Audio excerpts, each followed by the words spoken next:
எல்லாருக்கும் வணக்கம்.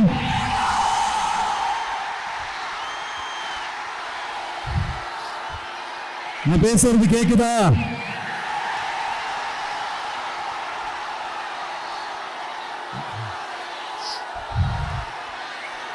அந்த காலத்துல போருக்கு போறதுக்கு முன்னாடி போர்ல ஜெயிக்கிறதுக்காக குலவேலன் கோயிலுக்கு போய் சாமியை கும்பிட்டு தான் போருக்கு போவாங்களாம்.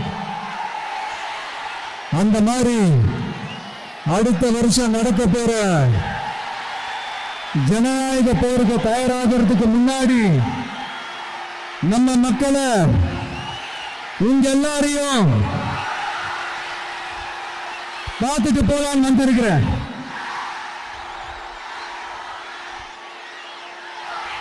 ஒரு சில மண்ணை தொட்டா ரொம்ப நல்லது,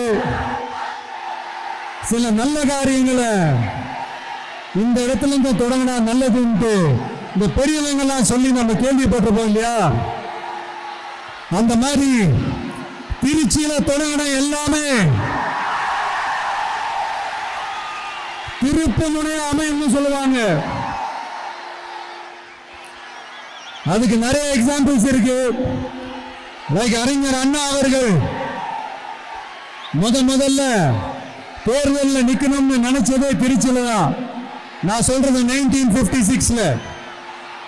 அதுக்கப்புறம் புரட்சி தலைவர் எம்ஜிஆர் அவர்கள் அவருடைய முதல் மாநில மாநாட்டை நடத்தினதும் திருச்சியில தான். நான் சொல்றது 1974ல. அந்த மாதிரி திருச்சிக்குன்னு நிறைய வரலாறுகள் இருக்குது. நம்ம கொள்கை தலைவர் பெரியார் அவர்கள் வாழ்ந்த இடம், மலைக்கோட்டை இருக்கிற இடம்,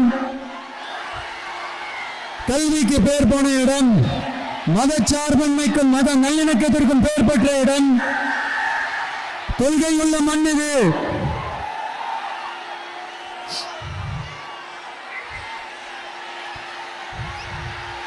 அது மட்டும் இல்ல, இன்னைக்கு உங்க எல்லாரையும் பார்க்கும்போது மனசுக்குள்ள ஒரு பரவசம், ஒரு எமோஷனல்